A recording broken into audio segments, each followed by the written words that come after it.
Example 3, a window has the shape of a regular decagon. So a decagon is 10 sides. That's what deca means. And you can count the sides here too if you wish. The distance from one vertex to the opposite vertex measured through the center of the window is approximately 4 feet. So the vertex are like the corners. So that full distance right through the center is 4 feet. So that would be true no matter where I go through the triangle. In fact, you can kind of see, right? You would have it here.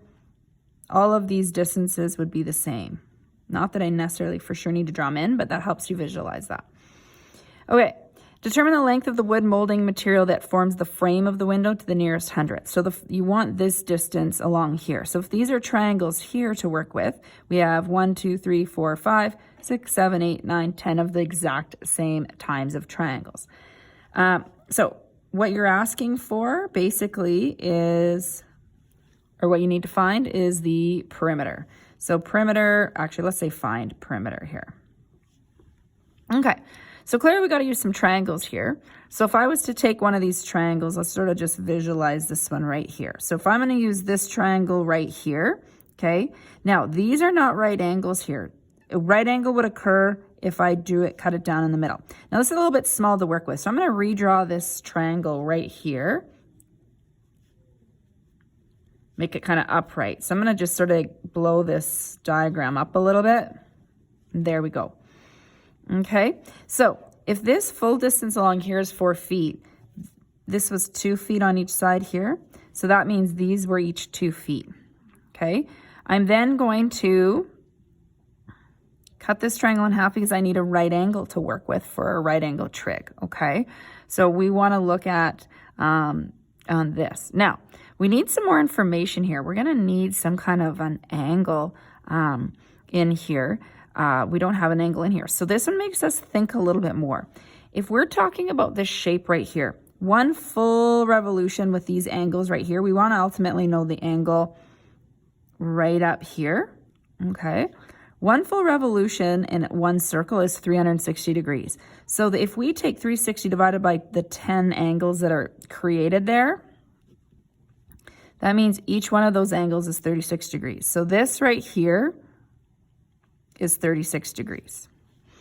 Okay, so I need to use this side here for my right angle. And my goal, remember, is to find the bottom part. So I basically want to know this length, or for starters, this length. So maybe, again, I'm just going to redraw this triangle a lot bigger here. Like so. So that I have my right angle. So 2, that we didn't mess around with that. That's still the same.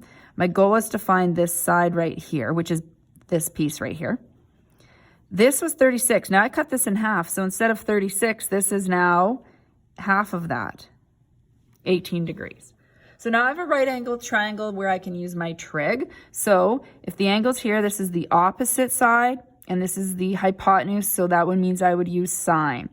Sine theta is equal to opposite over hypotenuse. So sine of 18 degrees is equal to x over 2. Let's do our cross multiplication. So x times 1 is x, 2 times sine 18 degrees. So we're ready to put that in our calculators now.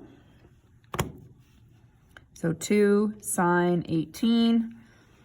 So it's a small, that makes sense, 0.618033988.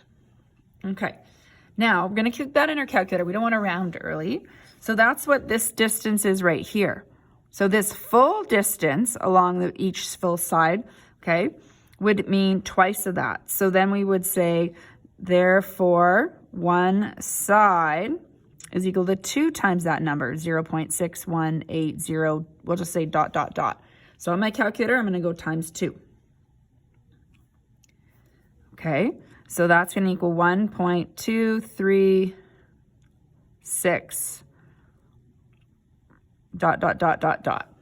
Okay, so that's my final answer for the edge length of each triangle. So we're going to put a unit as feet. Okay, so ultimately that's this distance along here, right? 1.236, or think about it right here, 1.236 to help you visualize it.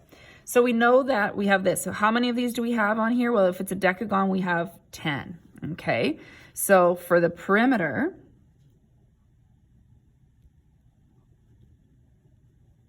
we're going to go 10 times 1.236, whatever's in my calculator.